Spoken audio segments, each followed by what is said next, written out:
Atenção porque vai começar a aula de história. Olá, galera! Vamos ter mais um dia, mais uma aula de história com vocês. Aqui é o professor Vladimir de História.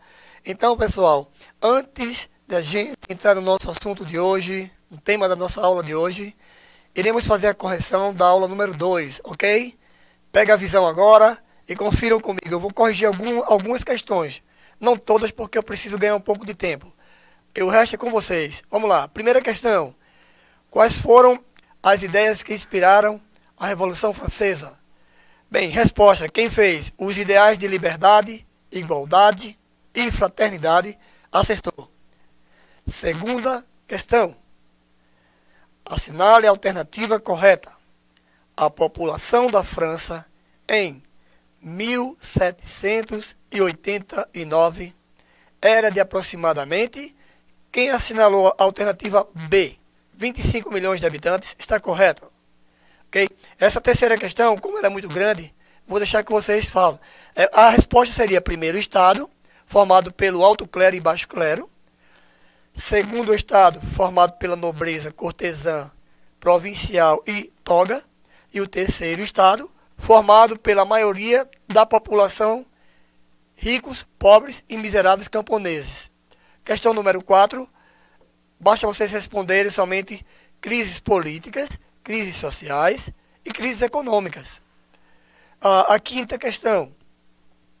Podemos afirmar que ao longo do processo revolucionário francês durou 10 anos. Que corresponde a...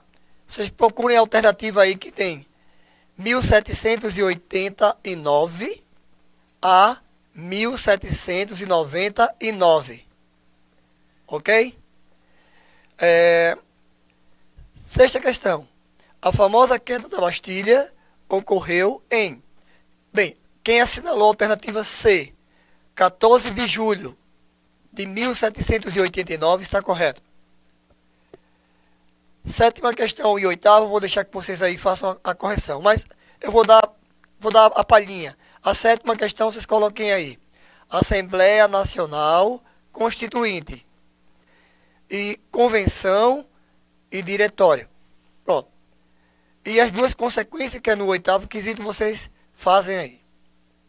Ok? Tá fácil. No texto, no resumo, vocês podem encontrar. Agora vamos à nossa aula de hoje. A Era Napoleônica ou o Império Napoleônico. Então, a Era Napoleônica, pessoal, voltando um pouco no tempo, lá na final da Revolução Francesa, Napoleão ele vai dar um golpe, chamou-se o golpe de 18 de Brumário, que no calendário francês significa 10 de novembro. Então, ele derruba o governo do diretório e assume o poder da França. Ok? E vai governar a França durante um período de 15 anos. Então, começa aí a chamada Era Napoleônica, que costuma ser dividida da seguinte maneira. Bem, primeiro período do consulado, 1799 a 1804. O segundo período é o período do Império, 1804 a 1815. E o terceiro período, que é o período dos 100 dias, que ocorreu dentro do ano de 1815. Pegaram a visão agora? Vamos lá, o assunto é muito fácil, vocês acompanham aí, certo? Com o livro, ninguém vai ter problema nenhum. Eu aconselho vocês, até se quiserem aí no livro, vocês vão grifando.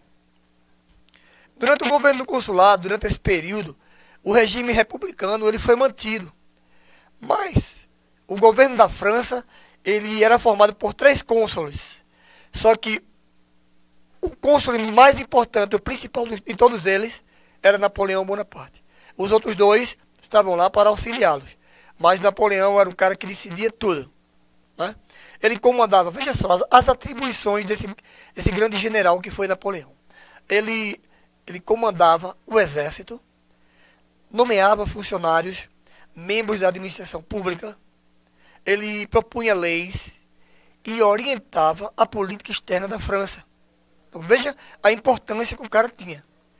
E ao longo do seu governo, diversas reformas foram realizadas no campo da economia, no campo da política, da educação, do direito. Ele procurou fazer essas reformas. A gente vai ver agora algumas dessas reformas. Vamos lá. Primeira reforma que ele fez. Aí, temos aí a criação do Banco da França no ano de 1800. 1800. Ele reorganizou o ensino público na França. Ele elaborou também um Código Civil em 1804. E esse código ficou conhecido como o Código Napoleônico. Esse código ele aboliu de vez os privilégios, né, da nobreza e do clero. E consagrou alguns ideais iluministas. Porque nessa época, pessoal, o que acontecia era o seguinte. Foi o que eu falei durante o processo da Revolução Francesa.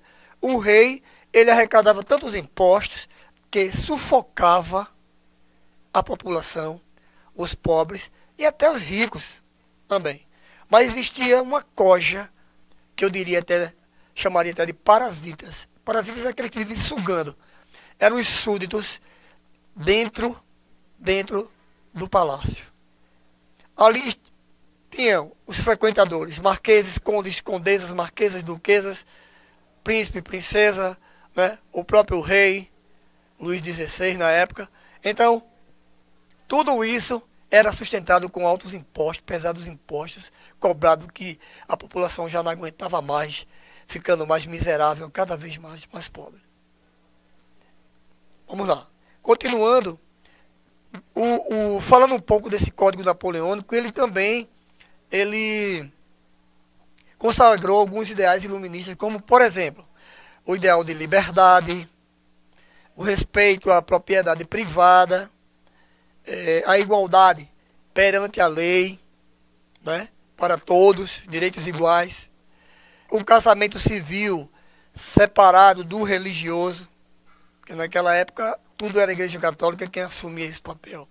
E Napoleão, quando ele assumiu o poder, ele cuidou logo, uma das primeiras medidas dele foi acabar tanto com a prepotência, como também com o poder da Igreja Católica. Ele separou clero e poder de imperador, poder dele. Então, Napoleão cuidou disso logo.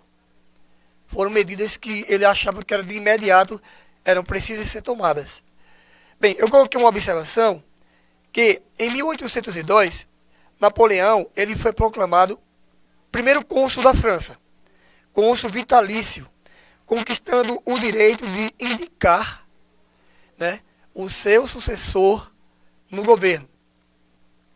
Na prática, isso significou a volta da monarquia hereditária. Na prática, né? Porque ele assumiu o poder, consegue o cargo de cônsul vitalício, então ele podia indicar quem ele quisesse para dar continuidade ao governo dele. Então, eu só não, muitos historiadores, pesquisadores, a gente chegamos a essa conclusão de que a monarquia hereditária continuava, deixando um no poder, né? Para dar continuidade. Bem, vamos ver o período do Império agora? O período do Império, pessoal, ele compreendeu os anos de 1804 até 1815. Mas vamos ver o que aconteceu, professor, durante esse período, né? Vamos lá, vou falar um pouco para vocês. Pega a visão agora. Vejam, capta aí a mensagem. Em 1804, Napoleão e seu grupo político mobilizaram a opinião pública da França. Através de quê? De um plebiscito. O que é um plebiscito? Convocou a população da França a uma votação, onde ele obteve aí mais de 60% da população escolheram a monarquia como forma de governo. E Napoleão, ele é coroado a imperador da França. Você vê como a popularidade de Napoleão crescia cada vez mais. Ele foi o cara indicado, ele era a única pessoa qualificada, indicada, para assumir o poder da França naquele período de revolução, né? Terminou aquela revolução toda. Como eu falei para vocês, o povo vivendo na pobreza, na miséria, sufocado com os impostos e outras coisas mais. Desemprego, doenças, tudo que vocês pudessem imaginar. Então Napoleão, nesse período, ele mandou construir o Arco do Triunfo. Sabe por quê, pessoal? Essa fotografia que vocês podem observar aí na leitura de imagem, esse Arco do Triunfo significava o símbolo do seu poder. Napoleão, pessoal, ele era um cara tão prepotente que no ato da sua coroação, vocês sabem o que foi que ele fez? Vieram dois. O Papa, quando veio para coroar ele, especialmente para isso, na hora da cerimônia, ele arranca a coroa da mão do Papa e ele mesmo coloca em sua própria cabeça. Ele se coroa. Ele era tão prepotente, ele não admitia que ninguém estivesse acima da sua autoridade. E em seguida pegou a outra coroa e coroou a sua esposa Josefine, a imperatriz da França. Veja, o ato. O cara era poderoso, né? Prepotente, mas naquele momento ele era o melhor para a França. Era em que o povo depositou a confiança para tirar a França da situação que estava. E ele, como a gente viu aí, durante a aula, período do consulado mesmo, ele realizou muitas obras. Muita coisa boa Napoleão fez. Vamos dar sequência ao nosso assunto. Durante esse período do Império veio a expansão militar de Napoleão, né? Durante o Império, ele comandou uma série de batalhas, de campanhas militares para expandir os domínios da França. Nessa época, pessoal, o mapa da Europa, principalmente a Europa central, ocidental e central ali, estava toda modificada. Napoleão havia invadido países vizinhos ali da França e anexado os territórios. E além disso, o exército francês ele foi fortalecido e se tornou o mais poderoso da Europa durante esse período. Pegaram a visão? Vamos lá. Está aí ele aí na imagem, em seu cavalo, comandando as tropas do seu exército. E ele sempre estava de frente nas batalhas. Bem, típico de um general, né? Vamos ver. E essa expansão militar, dando continuidade a essa expansão militar, essas campanhas que ele moveu, em 1805, ele vai sofrer a sua primeira derrota. Ele comete o erro de tentar invadir a Inglaterra pelo mar. Mas só que Napoleão, ele não sabia que a Inglaterra tinha a melhor armada, a melhor marinha da Europa e do mundo da época. O exército francês era o melhor de infantaria e artilharia, mas de nada de marinha entendiam. Então tentaram invadir na batalha naval de Trafalgar o almirante Nelson. Eu não cito o nome dele aí, mas o almirante Nelson comandou as tropas das esquadras inglesas e venceu ele em 1805 na batalha de Trafalgar. Bem, passando esse período dessa derrota, Napoleão voltou, se reorganizou e entre os anos de 1805 a 1807, as forças napoleônicas atacaram o Egito, venceram as batalhas como as de Austerlitz, na Áustria, contra a Áustria, em 1805. Também venceu a batalha contra a Alemanha, que a Alemanha antes era chamada de Prússia, em 1806. 1806. Em 1807, ele vence a batalha contra a Rússia. Até aí tudo ok. Vejam, observem essa fotografia. Uma parte do exército francês aí derrotado. Muitos soldados mortos. A foto mostra para vocês aí. Bem, ainda no ano de 1806 vai ocorrer um decreto. Vai ser decretado o bloqueio continental. Mas, professor, o que significa isso, esse bloqueio continental? Vou explicar para vocês melhor. Em 1806, Napoleão Bonaparte, como ele era inimigo da Inglaterra, ele queria arruinar a Inglaterra de todas as formas. principalmente economicamente, para enfraquecer a Inglaterra e ele conseguiria depois invadir e dominar. Só que ele não conseguiu. E em 1806, ele vai decretar um tal de bloqueio continental, para que todos os países do continente europeu fechassem seus portos para o comércio com a Inglaterra. E aí, sendo assim, enfraqueceria a Inglaterra. Só que é o seguinte, era o objetivo, essa medida, ela prejudicou, de certa forma, ela prejudicou em parte, né, a economia dos ingleses. Mas não tanto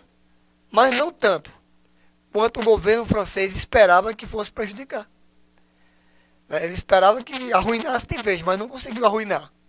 Os ingleses, muito espertos, se levantaram novamente. Então Napoleão ele pediu o apoio de Portugal contra os ingleses.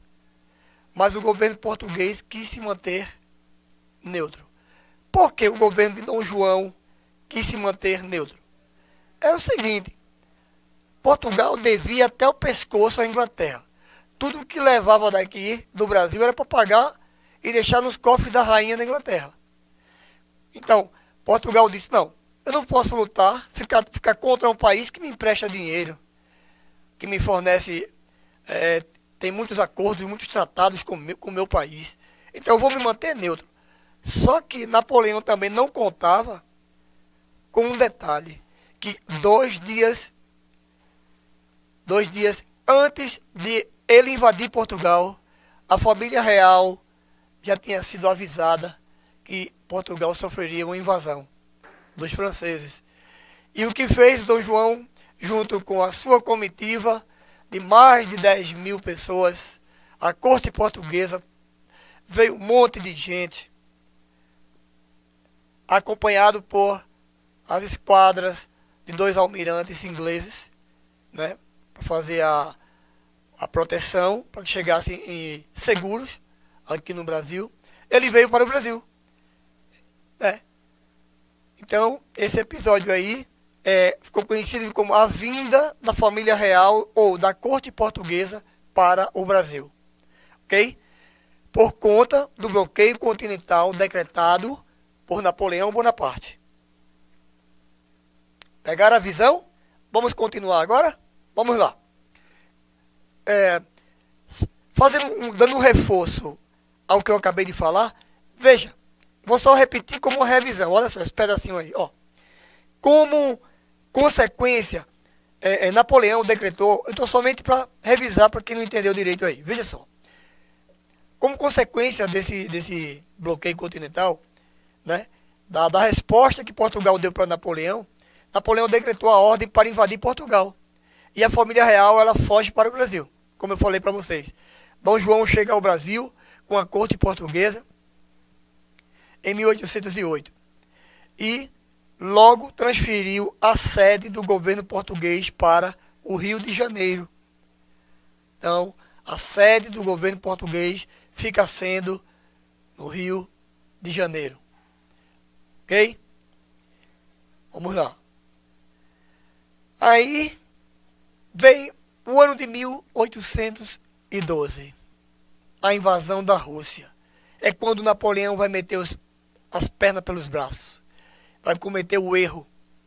E aí, em 1812, os franceses vão invadir a Rússia para obrigar a manter o bloqueio comercial contra os ingleses, né? Então, o exército francês, olha só, pessoal, 600.000 homens foram avançando para o vasto território russo. E milhares foram morrendo de fome, de frio, e a viagem difícil, né? Os russos iam recuando, deixando que os franceses fossem pegos de surpresa pelo inverno russo, que é muito rigoroso. E só conseguiram retornar à França pouco mais de 40.000 homens. Vocês imaginam, sabe o que é perder 560.000 homens, frio, fome? Os russos não mantiveram nenhum combate, só recuando, porque os russos conheciam o seu inverno, período.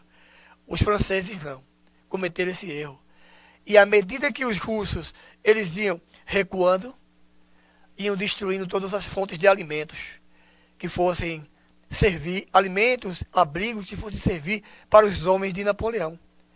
E aí o exército francês entrando dentro do território russo, morrendo de fome, de frio, e, como eu falei, só retornaram pouco mais de 40 mil homens, dos 600 mil homens.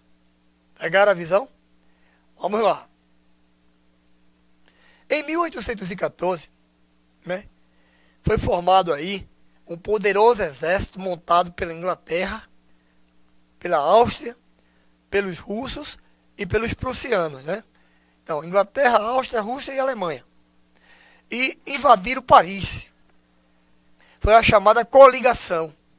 E essa coligação aí com esses países invadiram para o quê? Arruinar a França. E vencer definitivamente e colocar por fim no Império Napoleônico.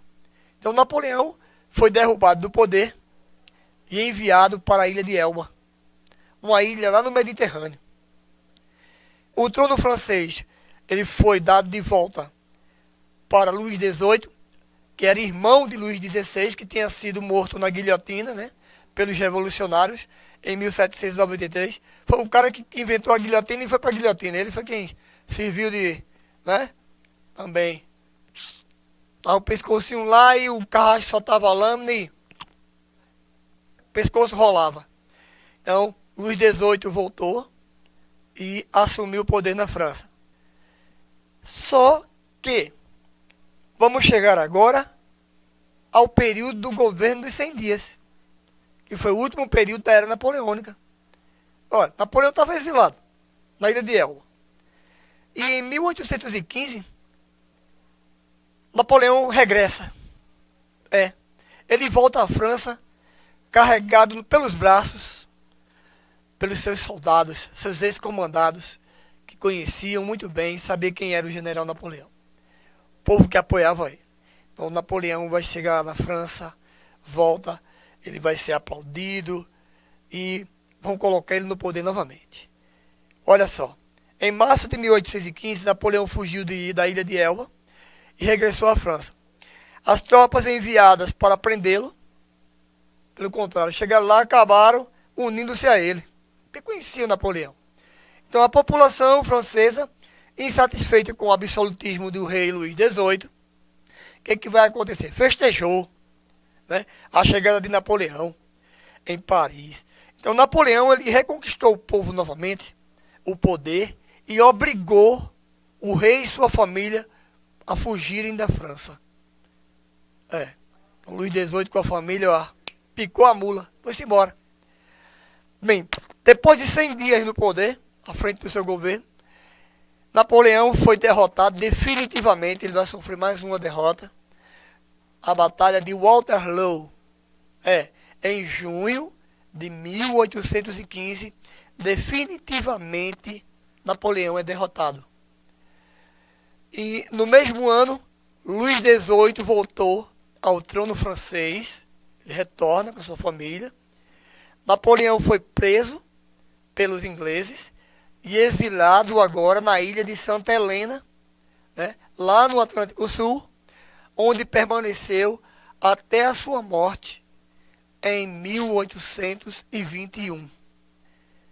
Vamos lá, vamos pegar a visão agora para a gente fechar aí. O Congresso de Viena, em 1814 a 1815, foi organizado pelos países vencedores contra Napoleão, né? A gente viu os ingleses, os russos, os prussianos, se uniram com o objetivo de restabelecer o equilíbrio político do continente europeu. Eles criaram aí, se reuniram, formaram o Congresso de Viena, que tinha o objetivo de restabelecer o equilíbrio político e geopolítico, na verdade, a geografia e a política do continente europeu. E, para finalizar o assunto, temos aí a Santa Aliança, né? Mas o que foi a Santa Aliança, professor? Cuidado, não é a aliança de botar no dedo, não, hein? Foi uma organização criada pela Áustria, pela Rússia e pela Prússia, e que seus acordos estabelecidos definiu o direito de interferir em qualquer país cujo governo fosse ameaçado por algum movimento revolucionário, algum movimento nacionalista. Então, a Santa Aliança ela foi criada com esse objetivo. Ok? Bem, está aí as referências dos meus slides, né? Nosso livro didático. Vocês acompanham. Eu quero agradecer a todos vocês por estar mais uma vez aqui, podendo facilitar para vocês, dar essa aula para vocês. Espero que vocês tenham entendido alguma coisa da minha aula, né? Para mim vai ser uma honra. E conto com vocês na próxima aula, ok? Um abraço a todos. Pega a visão, hein?